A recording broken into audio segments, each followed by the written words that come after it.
அஸ்ஸலாமு அலைக்கும். கண்ணியத்திற்குரிய எல்லாம் வல்ல அல்லாஹு ஜல்ல ஷானஹு தஆலாவின் நல்லடியார்களே, நம்முடைய வாழ்க்கை நெறியாக ஏற்றுக்கொண்டிருக்கிற இஸ்லாம் மார்க்கத்தை பல வழிகளிலும் அறிந்து கொள்வதற்கு முயற்சிக்க வேண்டும் என்பதை கடந்த வாரத்தில் நாம் பார்த்தோம். நாம் எதை அறிந்து கொண்டிருக்கிறோமோ அதை நமக்கு மாத்திரம் வைத்துக் கொள்ளாமல் மற்றவர்களுக்கு எடுத்துச் சொல்லுகிற ஒரு கடமையும் முஸ்லிம்கள் மீது சுமத்தப்பட்டிருக்கிறது. நபிகள் நாயகம் ஸல்லல்லாஹு அலைஹி வஸல்லம் அவர்களுடைய காலத்திற்கு முன்னால் பல நபிமார்கள் ஒவ்வொரு காலகட்டத்திற்கும் அனுப்பப்பட்டார்கள். பிரச்சார பணியை அந்த நபிமார்கள் தங்களுடைய சொந்த பொறுப்பிலே மேற்கொண்டார்கள். நபிமார்களுடைய கட்டளை பிரகாரம் சில சீடர்கள் பிரச்சாரம் செய்தாலும் அந்த பிரச்சாரத்திற்கு தலைமை தாங்குகிற பொறுப்பை நபிமார்களே தங்கள் கையில் வைத்திருந்தார்கள்.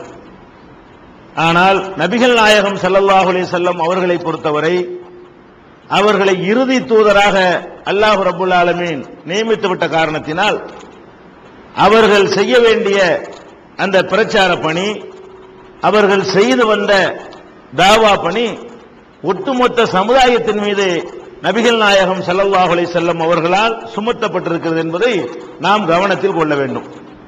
நபிகள் நாயகம் ஸல்லல்லாஹு அலைஹி வஸல்லம் அவர்கள் தங்களுடைய கடைசி ஹஜ்ஜிலே, இறுதி பேருரையிலே 23 ஆண்டுகளுடைய ஒட்டுமொத்த போதனையையும் சாரமாக சாறு பிழிந்து அந்த மக்கள் மத்தியிலே வைத்துவிட்டு சொன்னார்கள், அலா ஃபல்யுபல்லிகுல் ஷாஹிதுல் காயிப். இங்கே வந்திருக்கக்கூடிய அனைவருமே வராதவர்களுக்கு இந்த செய்தியை சொல்லிவிடுங்கள்.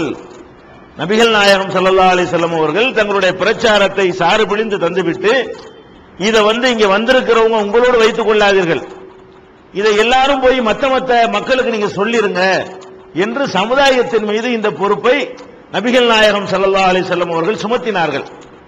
ஆனால் இன்றைக்கு நாம் பார்க்கிறோம், இந்த ஏகத்துவ கொள்கை ஒரு சரியான கொள்கை என்று விளங்கி வைத்திருக்கிறோம்.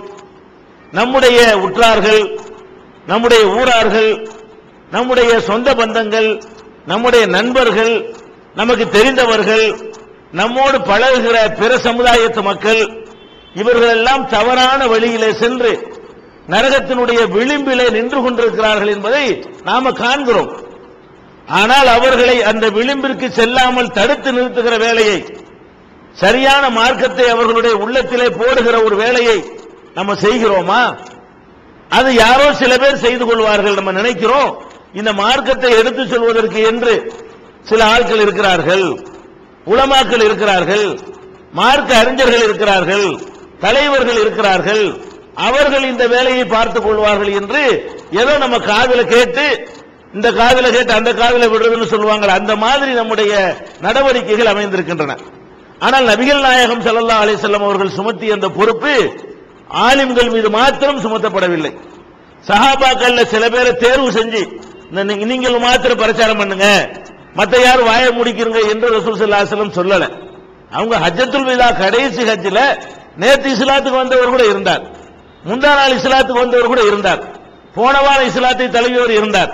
அப்ப எல்லா மக்களையும் பார்த்தான் சொன்னாங்க, நான் சொன்ன செய்திகளை எல்லாம், என்னிடமிருந்து கேட்ட செய்திகளை எல்லாம் மற்றவங்களுக்கு சொல்லிவிடுங்கள். அப்ப ஃபர்ஸ்ட் நம்ம விளங்கிக் கொள்ள வேண்டும், தொழுவது எப்படி நமக்கு கடமையாக இருக்கிறதோ, நோன்பு கடமையாக இருக்கிறதோ, நம்முடைய மறுமைக்காக அமல் செய்வது எப்படி கடமையாக இருக்கிறதோ, அடுத்தவருக்கு சொல்றதும் அது போன்ற ஒரு கடமை. பல்லிகு அன்னி வலவ் ஆயா, என்னிடமிருந்து ஒரே ஒரு வசனம் உங்களுக்கு கிடைத்தாலும் சொல்லிவிடுங்கள். நம்ம நினைக்கிறோம் சொல்றாங்க நிறைய படிக்கணுமே, நாங்க 7 வருஷம் படிக்கலையே, நாங்க 5 வருஷம் படிக்கலையே, குர்ஆன் முழுசு எங்களுக்கு தெரியாத, ஹதீஸ்கள் அத்தனை நாங்கள் வாசிக்கலையே என்று ஒரு தயங்கி கொண்டு சில பேர் சொல்லாம பின்வாங்குகிறார்கள். ஆனால் நபிகள் நாயகம் ஸல்லல்லாஹு அலைஹி வஸல்லம் சொல்கிறார்கள், ஒரு விஷயம் தெரிஞ்சா அது போய் சொல்லுங்க, உங்களுக்கு எது தெரிகிறதோ அதை சொல்லுங்கிறாங்க. பல்லிகு அன்னி வலவ் ஆயா, என் மூலமாக ஒரே ஒரு செய்தி உங்களுக்கு கிடைத்தாலும் அதை போய் நீங்க மற்றவங்களுக்கு சொல்லிவிடுங்கள். திருமறை குர்ஆனில் கூட அல்லாஹ் ரப்புல் ஆலமீன் இப்படி இந்த சத்தியத்தை எடுத்து சொல்ற ஒரு பொறுப்பை அனைத்து மூமின்களுக்கும் உரியது என்று பல இடங்களில் சொல்லி காட்டுகிறான். இந்த சமுதாயத்தை கூட அல்லாஹ் சிறந்த சமுதாயம் என்று சொல்வதற்கு காரணமே என்ன? குன்தும் ஹைர உம்மத்தின், நீங்கள் சிறந்த சமுதாயமாக இருக்கிறீர்கள். உகுருஜத்தில் இன்னாஸ், மனித குலத்திற்காக வெளிப்படுத்தப்பட்ட, நீங்க எல்லாம் உங்களுக்காக உருவாக்கப்பட்ட ஆள்கள் இல்ல, மனித குலத்திற்காக வெளிப்படுத்தப்பட்ட சிறந்த சமுதாயமாக நீங்கள் திகழ்கிறீர்கள். ஏன் சிறந்த சமுதாயம்? தஅமுருன பில் மாரூஃப், நல்ல காரியங்களை மற்றவர்களுக்கு எடுத்துச் சொல்கிறீர்கள். வ தன்ஹவுன அனில் முன்கர், தீய காரியங்களை விட்டு தடுக்கிறீங்க. நீங்க சிறந்த சமுதாயம். இந்த சமுதாயம் சிறந்ததற்கு என்ன காரணம் என்றால், நல்ல விஷயங்கள் உங்களோட வச்சுக்கிற மாட்டேங்கிறீங்க, அடுத்த ஆளுக்கு சொல்லிடுறீங்க. கெட்ட காரியங்களை கண்டால் கண்டு காணாம போக மாட்டேங்கிறீங்க, அதை தடுக்கிறீங்க. இந்த வேலையை நீங்கள் செய்கிற காரணத்தினால் நீங்கள் சிறந்த சமுதாயம். அல்லாஹ் ரப்பல் ஆலமீன் சொல்கிறான். இன்னொரு இடத்தில் சொல்லி காட்டுகிறான், ஒல் முமினூன ஒல் முமினாத்து, மூமினான ஆண்களும் மூமினான பெண்களும். இதுல ஆண்கள் மாத்திரம் தான் இதை செய்யணும்னு நினைக்கிறாங்க இல்லையா, அதுக்கு கூட அல்லாஹ் ஒத்துக்கிற மாட்டேங்கிறான். இது ஆண் பெண் அத்தனை பேர் மீது சுமத்தப்பட்ட ஒரு பொறுப்பு. நன்மையை எடுத்து சொல்லி தீமையை தடுக்கிற பொறுப்பு பெண்களுக்கு உண்டு என்பதை இந்த வசனத்தில் அல்லாஹ் சொல்றான். எப்படி சொல்றான்? ஒல் மூமினூன ஒல் மூமினாத்து, மூமினான ஆண்களும் மூமினான பெண்களும், பஅலுஹும் அவுலியாஉ பஅலின், ஒருவர் மற்றவருக்கு உற்ற நண்பர்களாக திகழ்கிறார்கள். எந்த வகையில் நண்பர்களாக திகழ்கிறார்கள்? யாமுருன பில் மாரூஃப் வ யன்ஹவுன அனில் முன்கர், அவர்கள் நல்ல காரியங்களை ஒருவருக்கொருவர் ஏவிக் கொள்கிறார்கள், கெட்ட காரியங்களை விட்டு ஒருத்தரை ஒருத்தர் தடுக்கிறார்கள். இப்படி இருக்கிற காரணத்தினால் மூமினான ஆண்களும் பெண்களும் ஒருத்தருக்கு ஒருத்தர் உற்ற நண்பர்கள். அப்ப ஆம்பளை செய்யற தப்ப பொம்பளை சுட்டி காட்டணும், பொம்பளை செய்யற தப்ப ஆம்பளை சுட்டி காட்டணும், ஆம்பளைகள் ஆம்பளைகளை சுட்டி காட்டணும், பொம்பளைங்க பொம்பளைகளை சுட்டி காட்டணும். இப்படி எல்லா வகையிலையும் எல்லா தரப்பிலையும் இந்த நன்மையை ஏவி தீமையை தடுத்தல் என்ற இந்த பொறுப்பை நமக்கு சுமத்தப்பட்ட தொழுகை மாதிரியான கடமை, நோன்பு மாதிரியான கடமை என்று உணர்ந்து செய்ய வேண்டும். ஒரே ஒரு கட்டத்தில் தான் நமக்கு அது செய்யாம இருக்கிறதுக்கு அனுமதி இருக்குது. அது கூட தரம் குறைஞ்ச நிலைக்கு வந்துருவோம். அது என்ன தரம்?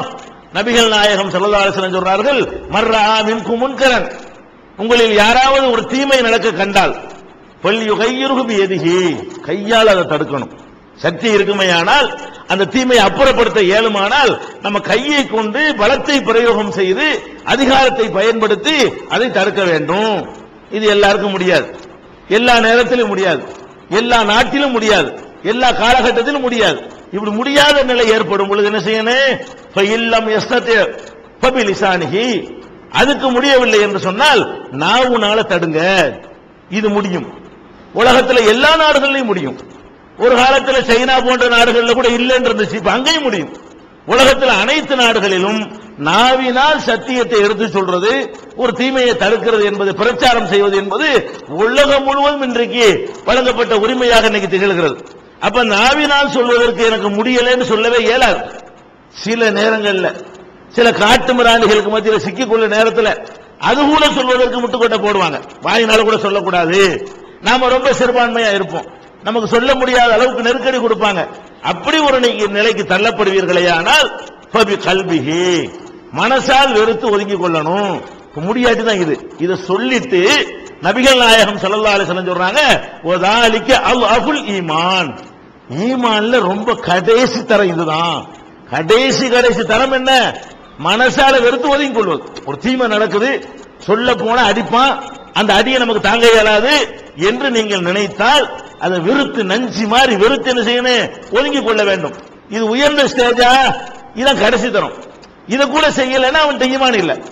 மனசால கூட வெறுக்கல என்று சொன்னால் அவனிடத்தில் ஒரு கடுகளவு ஈமானும் இல்லை என்பதையும் சேர்த்து நபிகள் நாயகம் ஸல்லல்லாஹு அலைஹி வஸல்லம் சொல்றாங்க. அப்ப நம்ம என்ன விளங்குறோம்? இந்த தீமையை தடுக்கிறது, நன்மையை ஏவுறது என்பது அனைவருக்கும் சுமத்தப்பட்ட ஒரு கடமை. ஃபர்ஸ்ட் கையால தடுக்க முயற்சி பண்ணணும், முடியலன்னா வாயாலையா தடுக்கணும். அதுக்கு முடியாதவர்களுக்கு தான் வெறுக்கிறதுக்கு அனுமதி. நமக்கு முடியுமா முடியாதா? வாயால் சொல்ல நண்பர்களை பார்த்து சொல்ல முடியுமா முடியாதா? குடும்பத்தாருக்கு சொல்ல முடியுமா முடியாதா? நமக்கு தெரிஞ்சவங்களுக்கு போய் சொல்ல முடியுமா முடியாதா? அனைத்தையும் சொல்ல முடியாவிட்டாலும் தெரிஞ்ச 4 விஷயத்தை அவங்களுக்கு சொல்ல இயலுமா இயலாதா? இயலும். ஆனால் நம்ம என்ன செய்யறது இல்ல, இந்த ஒரு பணியை நம்ம செய்யறது இல்ல. நபிகள் நாயகம் ஸல்லல்லாஹு அலைஹி வஸல்லம் அவர்கள் ஒவ்வொரு சமுதாயமும் எந்த இடத்துல அழிஞ்சு போறாங்க என்பதற்கு ஒரு அழகான குழந்தைகளுக்கு கூட விளங்கக்கூடிய வகையில ஒரு உதாரணம் சொல்கிறார்கள். என்ன உதாரணம்? நல்லது நடக்கும் போது நல்லதை மக்களுக்கு நீங்க எடுத்து சொல்ல தவறினால், தீமையான காரியத்தை காணும் பொழுது அதை கண்டும் காணாமல் நீங்கள் இருந்தால், தடுக்கிறதுல இருந்து நீங்கள் விலகி கொண்டால் என்ன கெதி ஏற்படும்?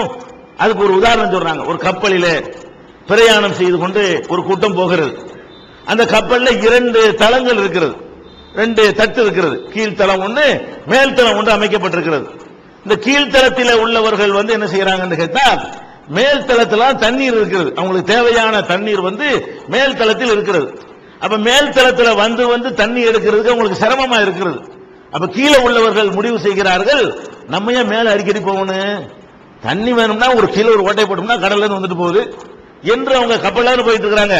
கீழே ஒரு சின்னதா ஒரு ஓட்டை போட்டோம்னா அதன் வழியா தண்ணி வந்துடும், அதை எடுத்து நம்ம யூஸ் பண்ணிக்கலாம் என்று ஒரு பைத்தியக்காரத்தனமான ஒரு முடிவை எடுத்து அவர்கள் ஓட்ட போட போறாங்க. மேல உள்ளவங்க பாக்குறாங்க, ஆக இவன் இந்த கப்பலை ஓட்ட போடுறான் அப்படின்னு பார்த்து விட்டு அவங்க நினைக்கிறாங்க, சரி அவன் போர்ஷன்ல ஓட்ட போட்டுக்கிறான் நமக்கு என்ன என்று இருப்பார்களேயானால், ரசூலுல்லாஹ் இப்படி சொல்றாங்க, என்று இருப்பார்களேயானால் கீழே உள்ளவர்கள் மட்டும்தான் அழிவார்களா, மேல உங்களும் அழிவாங்களா? சஹாபாக்கள் சொல்றாங்க, எல்லாரும் தான் அழிவாங்க. அதேதான், நீங்க தீமையை தடுக்காம விட்டீங்க, அவன் மட்டும் அழிய மாட்டான், நீங்கள் அழிஞ்சு போயிருவீங்க. தீமையை கண்டா தடுத்து எதிர்த்து பிரச்சாரம் செய்வதில் விலகணும்னு சொன்னா அந்த தீமை நம்ம வீட்டுக்குள்ள நுழைகிறதுக்கு ரொம்ப நேரம் ஆகாது. நம்மளே அந்த தீமைக்கு பலியாயிருவோம், நம்ம குடும்பமே பலியாகிவிடும், நம்ம புள்ள குட்டிகள் அந்த தீமைக்கு என்ன செய்வாங்க, அடிமையாகி போய் விடுவார்கள். ஒரு 40 வீட்டுக்கு அப்பால, குடிசைக்கு அப்பால தீ பிடிக்கிறது, அந்த வீட்டுல பிடிச்சி நம்ம இருந்தா நம்ம வீட்டுக்கு வந்துடும். அந்த வீட்டுல பிடிக்கும் போதே ஓடி போய் அணைச்சாதான் நம்ம வீடு பாதுகாப்பா இருக்கும். நம்முடைய சுயநலமும் அதுல கலந்திருக்கிறது. நீங்க தீமையை தடுக்கிறது, பிரச்சாரம் செய்வதில் நம்ம அந்த தப்பை சுட்டி காட்டுவதில் என்ன நன்மை இருக்குன்னு கேட்டா, அவனை திருத்திர நன்மை இருக்கிறது. நாளைக்கு அந்த தீமை அப்படி பார்த்து பார்த்து ஆரம்பத்தில் என்ன இருக்கும்னா, ஒரு தீமையை கண்டா தௌஹீதுக்கு வந்த புதுசுல பயங்கர வெறுப்பா இருக்குங்க. கொஞ்ச நாளைக்கு என்னவாகும், அப்படி பார்த்து பார்த்து பழகணும்னா அந்த வெறுப்பு 90% போகும், அந்த வெறுப்பு 80% போகும், அந்த வெறுப்பு 70 போகும், அந்த வெறுப்பு 60 போகும், அந்த வெறுப்பு 50 போகும். இப்படி குறைஞ்சிக்கிட்டே வந்து அதை சகிச்சு கொள்ற அளவுக்கு வந்துருவோம். தடுக்காம இருந்தோம்னு சொன்னா, பக்கத்துல சாராய கடையை கொண்டு வச்சுட்டான், முதல் நாளைக்கு வெறுப்பா இருக்கும், ஒரு மாதிரியா பூத்திக்கிட்டு போவோம். 2ஆவது நாளைக்கு அதுல கொஞ்சம் அட்ஜஸ்ட் ஆகும், 3ஆவது நாளைக்கு இன்னும் கொஞ்சம், 4ஆவது நாளைக்கு இன்னும் கொஞ்சம், அது அப்புறமேல என்ன வரும், டீ கடை மாதிரி போயிடும்.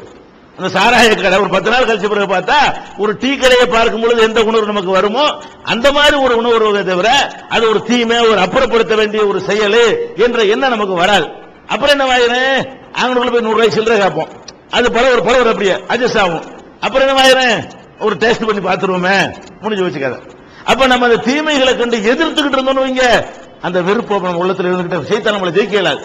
தீமைகளை கண்டவன எடுத்து சொல்லி, தப்பு இது செய்யக்கூடாது, இது அப்புறப்படுத்து, இதை ஒளி அப்படின்னு சொல்லி கொண்டிருந்தோம்னு சொன்னா அதன் மீது நம்மளை அறியாம அந்த வெறுப்புங்கிற அந்த தீ கனன்று எரிந்து கொண்டே இருக்கும்.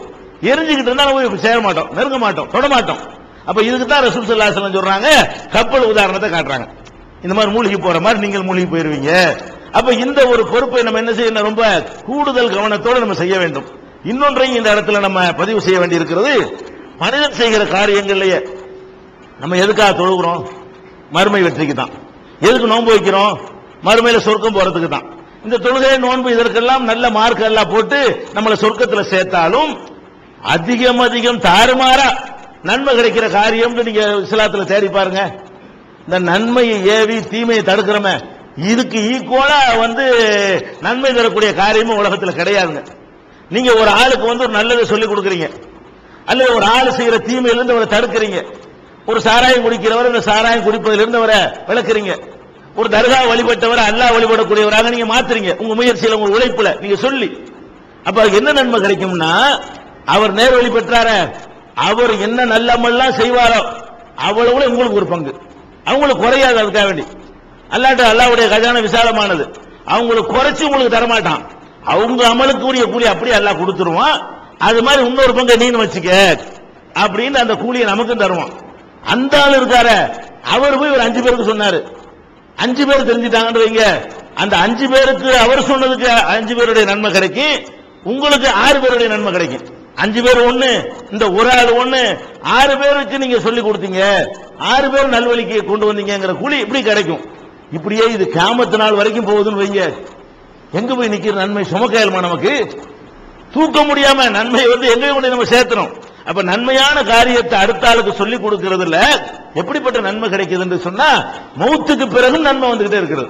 நபிகள் நாயகம் ஸல்லல்லாஹு அலைஹி வஸல்லம் சொல்றாங்க, இதா மாத்தல் இன்சானு, ஒரு மனிதன் மரணித்து விட்டான் என்று சொன்னால் இன்கதா அன்ஹு அமலுஹு, அவனுடைய செயல்பாடு முடிஞ்சிருது. மரணித்த பிறகு தொழ முடியாது, மரணித்த பிறகு சாப்பிட முடியாது, மரணித்த பிறகு பேச முடியாது, சிரிக்க முடியாது, ஒண்ணுமே எல்லா செயல்பாடுகளும் உலக செயல்பாடு முடிஞ்சு போச்சு.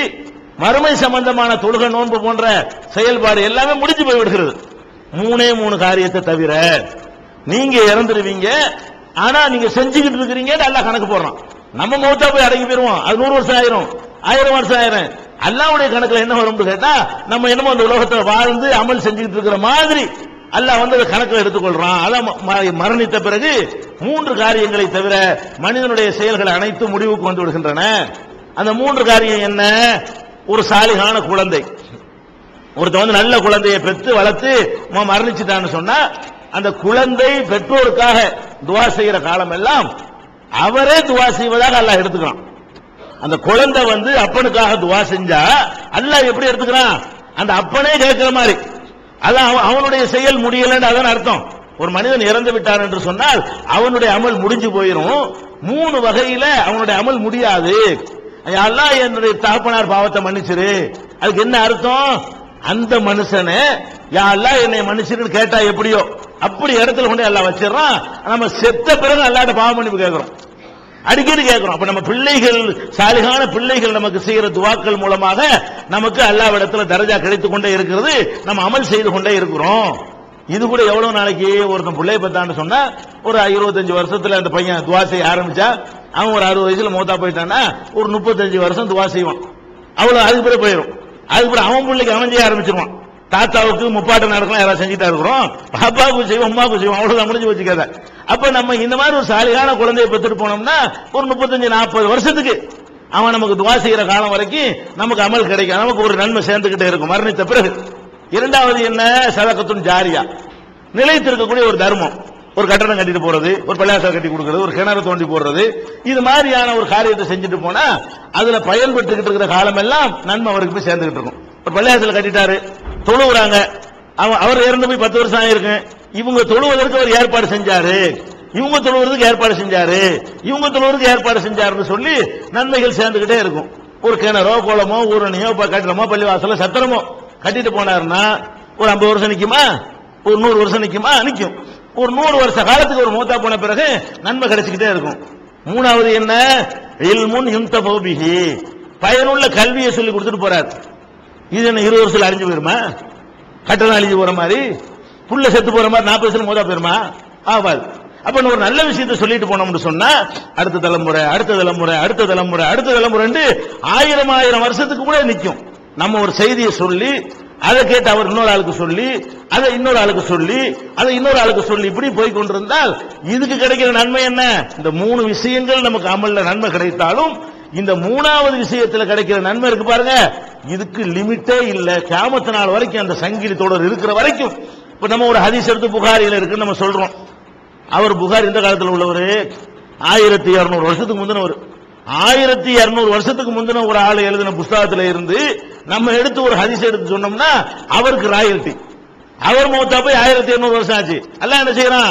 நீ ஒரு ஹதீஸ் இந்த மக்களுக்கு எல்லாம் சொல்லி கொடுத்த, அப்படி 2007 இந்த மக்கள் எல்லாம் ஒன்று ஹதீஸை படிச்சுக்கிட்டாங்கன்னு சொல்லி அந்த நன்மையை கொண்டு அவருக்கு எல்லாம் வர வைக்கிறான். அவருடைய நன்மை எங்க போய் நிற்கும் பாருங்க. அப்ப நல்ல காரியங்களை அடுத்தவருக்கு எடுத்து சொல்றது, பயனுள்ள கல்வியை கொடுத்துட்டு போறது இருக்குது, அது நம்முடைய நன்மைகள் என்ன செய்யும்? அதிகமாக பெற்றுத் தருவதற்கு வழிவகுக்கும். நம்மளுடைய அமல்கள் ஏற்றுக்கொள்ளப்படுமா படாதா? மனிதனுடைய ஹக்குகள் எல்லாம் நம்ம சில நேரங்களில் வாங்கின கடனை கொடுக்க மாட்டோம், சில காலத்தில் ஏமாத்தி இருப்போம், திருப்பி செலுத்த நினைச்சாலும் அவன் கிடைக்க மாட்டான். யாரோ ஏமாத்திரமா எங்க இருக்கான செத்தானா பொழைச்சானோட தெரியாது. அப்ப மறுமையில் நம்ம நன்மையை தான் புடிங்க அல்லாங்க கொடுப்பான், எம்டியா போயிருவோம். இது மாதிரி செஞ்சு வச்சிருந்தோம்னு வைங்க, பிறருக்கு நன்மை ஏவி தீமையை தடுத்து தாறுமாற நன்மை இருந்துச்சுன்னா அது 2 மூட்டையை கொடுக்கறத பாதிக்காது. அது 2 மூட்டையை எல்லாம் பறிச்சு அவனுக்கு கொடுத்ததுனால நம்முடைய மறுமை வெற்றியை பாதிக்காது. அப்ப அந்த மாதிரி நன்மைகளை அதிகமாக தயாரித்துக் கொள்வதற்கு இது ஒரு நல்ல வழி என்பதை புரிந்து கொள்ள வேண்டும். இரண்டாவதாக நீங்கள் சொல்ல ஆரம்பிக்கும் பொழுது அவங்க சொல்லுவாங்க இவங்க சொல்லுவாங்க இல்லாம அடுத்தவருக்கு சொல்ல ஆரம்பிக்கும் பொழுது நிறைய தேட ஆரம்பிப்பீங்க. அவன் ஒரு கேள்வியை கேட்பான், இரு நாளைக்கு சொல்றேன் படிச்சுட்டு போவோம். இன்னொரு கேள்வியை கேட்பான், இரு நாளை கழிச்சு சொல்றேன். அப்ப நம்ம அடுத்தவருக்கு சொல்ல ஆரம்பிக்கும் பொழுது அங்கிருந்து வருகிற சந்தேகங்களுக்கெல்லாம் நீங்கள் தேட ஆரம்பிப்பீங்க. இயற்கையான தூண்டுதல் அது. அறிவு வளர்வதற்கு, மார்க்கத்தை அதிகம் அறிந்து கொள்வதற்கு அது ஒரு தூண்டுதலா இருக்கும். சொல்ல ஆரம்பிக்கும் பொழுது நம்முடைய நம்பிக்கை உறுதிப்படும். ஒரு காரியத்தை அவனுக்கு சொல்லி நம்ம செய்ய முடியுமா? நம்ம போய் அவனுக்கு போய் செய்யாதுன்னு சொல்லிவிட்டு அது நம்ம செஞ்சா நம்மள்ட்ட அந்த தப்பு இருந்தால் கூட என்ன செய்ய நாளடைவில் நம்ம நல்லவன் ஆயிரும். ஒரு மனிதன்